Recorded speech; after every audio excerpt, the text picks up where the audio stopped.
Hello guys, how are you? I hope you're fine. Today we're going to start with the 5th unit, okay? We're going to talk about some grammatical features of the English. Functional features, actually. Do you remember what we did last class? Do you? We talked about personal hygiene, remember? Personal hygiene habits. We also talk about linking words, those words for connecting phrases and sentences. And finally, we talked a little bit about modal verbs. Remember the characteristics of modal verbs? The main characteristics of modal verbs is that they didn't have, most of them, didn't have a past tense, nor they didn't get an S with the third singular person, right? With she and he and it, right? Good. Entonces recuerdan que vimos personal hygiene habits, linking words, and modal verbs. Vimos las características de modal verbs, vimos para qué servían los linking words, and some of them, okay? So today we're going to start with a different unit, and in this unit we're going to report what somebody said. Report is just say what somebody said, okay? And recognize irregular verbs. Does it ring a bell to you? Does it ring a bell to you? Irregular verbs is something that you have seen. I'm sure of it. Okay? So, as a start point, we're going to talk about questions. So, let's talk about asking questions. Who normally asks you about something? For example, how was your day? I don't know. What are you doing? Stuffs like that. Any questions. Most people are asked questions every day, right? So for example, in my case, people that normally ask questions to me are my parents, the headmaster of my university, my boss. I have more than one boss actually, so both of them asks questions about my job every day. My personal trainer. In your case, I know that you have personal trainers too, so probably they also ask you questions every day or when they see you. Police officers, etc. So, las personas que normalmente les preguntan cosas están alrededor de ustedes, ¿verdad? Puede ser cualquiera. En mi caso les decía, my parents, the headmaster, my boss, my personal trainer, police officers, etc. It can be anyone. The thing is, the kind of questions they ask you, right? What about you? As we said, probably your personal trainer or your friends or your parents ask you questions, right? Good. It would be sad otherwise. What was the weirdest question someone asked you? What was the weirdest question someone asked you? Weirdest means la más rara, como la pregunta más rara que alguien te preguntó. Once someone asked me something very, very weird. I really can't tell you because it was something like not very romantic actually. Fue algo que me preguntaron cuando yo iba en el colegio, when I was at school, and it was someone that I didn't know, fue alguien que yo no conocía, y me hizo una pregunta tan fuera de lugar, out of place, totally out of place. Y uno queda así como, what? Why? Me imagino que a ti también te ha pasado, más de una vez. Okay, so, you know that in television, many celebrities are constantly being interviewed. Let's read some of those. Okay? Good. Do you know this man? Yes, this is Adam Levine. He's the main singer of Maroon 5, right? Do you like Maroon 5? I like Maroon 5. I don't love Maroon 5, but I like it. I like it quite a lot. And about him, yes, he's very handsome. He is very handsome. What's the meaning of handsome? Guapo. Yes? Good. Yeah. People magazine announced that their winner to the sexiest man of the world in 2013 was Adam Levine, the frontman of Maroon 5. The rocker received the honor during the program The Voice. Let's read again. People magazine, Magazine Revista, announced that the winner to the Sexiest Man of the World in 2013 was Adam Levine, the frontman of Maroon 5.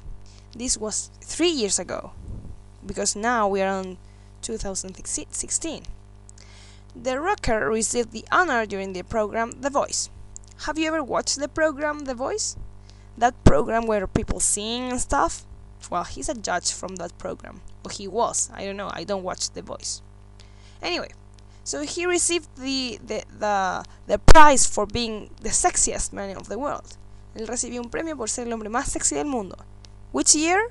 In 2013. 2013. Good. When the announcement was made, he blushed and said that he felt sexy. When the announcement was made, he blushed and said that he felt sexy. Blushed es ponerse rojo, ponerse colorado. So he blushed and said that he felt sexy. Good. Afterwards, he was asked many questions about how he felt about being the sexiest man in the world. Afterwards, he was asked many questions about how he felt for being the sexiest man in the world. He said he felt amazed and flattered and that he was planning to celebrate the honor by sleeping. So, he felt amazed. Él se sintió maravillado, amazed. And flattered, halagado. Esa palabra es importante. Flattered. Flatter es halagar. Y flattered, halagado. Okay? And that he was planning to celebrate the honor by sleeping.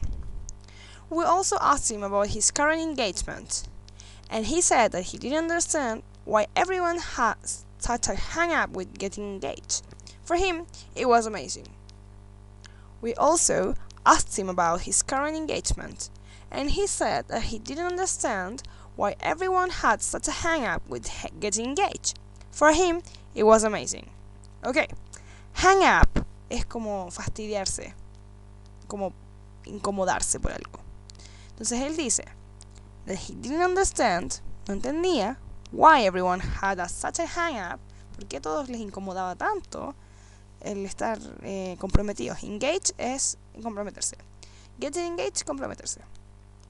For him, it was amazing. Para él era maravilloso. Good. So, that is what he answered. Look at the way they wrote what he answered. Mira la forma en que escribieron como él contestó. Good. Good. So, see? This kind of reporting is called reported speech. This kind of reporting is called reported speech. Reported speech means that you repeat what someone said by saying. Direct speech is what we said, I wanted to travel abroad, and in reported speech you said, she said that she wanted to travel abroad. You just repeat what someone said. Okay? Let's see another example. We were interested in taking violin classes. In reported speech, you say, they say, or they said, depends on the time you said it, that we were interested in taking violin classes. You just add they say, or she says, or he says, or whatever. You see? That's it. That is between brackets, round brackets, because it's optional. You choose when put it or when not to put it. Okay? That's why it's in round brackets. La palabra that está en paréntesis, round brackets, because it is optional, porque es opcional. Okay? Entonces hablamos que reported speech es simplemente repetir lo que dice otra persona, agregando que ella dijo, él dijo, ellos dijeron tal cosa. Do you understand? Good. Somehow different in the case of questions. Let's see. Direct speech. Where do you live? In reported speech, we would say, he asked me where I lived. Él me preguntó dónde vivía. Direct speech es cuando la pregunta directa, ¿cierto? Uno le pregunta a alguien eso. Ya, entonces cuando uno hace reported speech, le agrega que alguien le preguntó. He asked me where I lived. Dónde vivía o dónde viví. Cuando lo pasamos a reported speech, it's not a question anymore. Ya no es pregunta. Usamos el orden que usamos para las respuestas afirmativas. ¿Perfecto? ¿Se entiende? Fíjate. Where do you live? Where I lived. No puedo decir he asked me where you lived. No tiene sentido. Porque recuerda que cuando hablamos tenemos que cambiar el sujeto. Cuando hacemos el reported speech tenemos que cambiar el sujeto. Ya vamos a ver más ejemplos. Como por ejemplo en el ejemplo de arriba. I wanted to travel abroad. Eso quiere decir que yo quería viajar hacia el extranjero. Travel abroad es viajar al extranjero, ¿ya? Yo no puedo decir I said that I wanted to travel abroad. No sería reported speech, porque estáis reportando lo que tú mismo dijiste. No, pues la idea es que tú reportes lo que otra persona dijo. ¿Se entiende? Por eso ahí decimos en reported speech, she said that she wanted to travel abroad. You see? Good. We use reported speech when we hear someone saying something and later we want to tell somebody else about it. See? We use reported speech when we hear someone saying something and later we want to tell somebody else about it. So that's it. That's pretty much it. Okay? Another case is the questions that are yes or no questions, because the question that we have seen is not a yes-no question, it's a WH question, right? So when we ask someone in direct speech with a yes-no question, for example, do you love me? We report this by saying this. He asked me if I loved him. He asked me if I loved him. Entonces, cuando tenemos las preguntas yes, no, que son de sí o no, en habla directo, cuando nosotros les preguntamos a alguien, no sé, do you love me? ¿Me amas? Uno, ¿cómo reporta eso? De la siguiente forma. He asked me if I love him. Esto es muy similar al español. Así que aquí puedes tomar los riesgos de pensar en español las cosas. Muchas veces no funciona eso en inglés, pero en este caso sí. Porque uno si reporta lo que alguien le dice en español, no sé, por ejemplo ya, tu pueblo le dice, ¿me amas? Cuando tú le contas a tus amigos, no le dices, él dijo, ¿me amas? No, dice, él me preguntó si yo lo amaba. Sí, yo lo amaba. If significa sí. Sí condicional, ¿cierto? Él me preguntó si yo lo amaba. ¿Entiendes? Perfect. Good. So, that's it. Apart from what we just said, remember that we changed the subject. Lo que acabamos de decir, acuérdate que cambiamos el sujeto. ¿Ya? No podemos hablar en primera persona cuando reportamos algo. No podemos hablar de mí, ni de nosotros, ni de nada más. Pues solo he, she, it. Y en uno que otro caso tal vez podemos usar you, pero no nos arriesguemos tanto con eso. Entonces, we change the subject. You can't say in reported speech, I say or we say, because you wouldn't be reporting what someone else said. Okay? That's it. And also, keep an eye on the tense. Keep an eye es como vigila, preocúpate de algo. Keep an eye on the tense en el tiempo verbal. If we are talking about present, use present. If we are talking about the past or referring to the past, use past. Okay? So, keep an eye on the tense. If we are talking about the present, use present. If we are talking about the past or referring to the past, use past. Okay? Okay, good. Now, we'll go to a complementary subject. We'll move on. Do you know about the regular and irregular verbs? Have you ever heard of them? I know that you have heard. I can bet my head on it. Those weird fellows that change when we talk in the past. For example, remember that normally when we talk about past experiences, we say things like this. I liked my ex-boyfriend a lot. That's past, and that's a regular verb. This is the verb. Me gustó. Me gustaba mi exnovio mucho. un montón. I liked. Right? Eso es un verbo regular. Esto está en pasado, ¿cierto? Estoy hablando de algo que me pasaba, me gustaba. Lo que implica que probablemente ya no, ¿cierto? Now let's see this example. I ate apples last night. I ate apples last night. That's past too. But that's the past form of eat. And that's an irregular verb. ¿Te fijáis la diferencia? En el primer caso tenemos un verbo al que se le agregó una D, ¿cierto? Y en el segundo una palabra que cambió. Y eso es.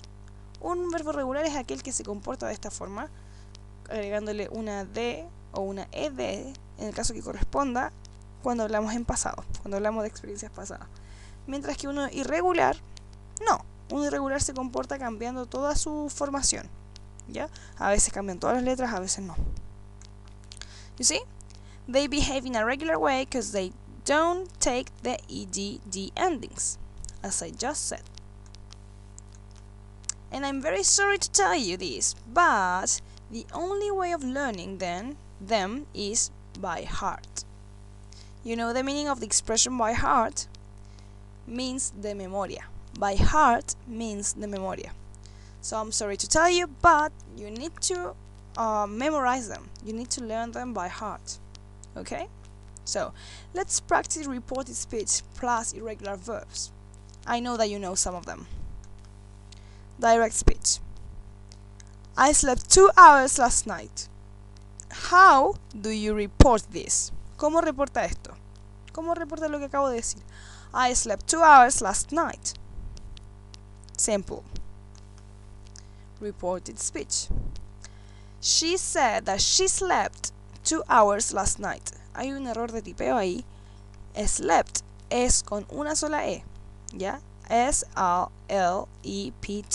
S-L-E-P-T. ¿Ok? Not double E. S-L-E-P-T. ¿Ok? Entonces, en direct speech, yo digo, ya, yo dormí 2 horas anoche. En reported speech, usted reporta. Ella dijo que ella durmió 2 horas anoche. ¿Te fijas? Inglés y español, muy similar en este caso. Good. Now, direct speech. We eat potatoes every day. We eat potatoes every day. Reported speech. I will give you 3 options. You have to choose. A.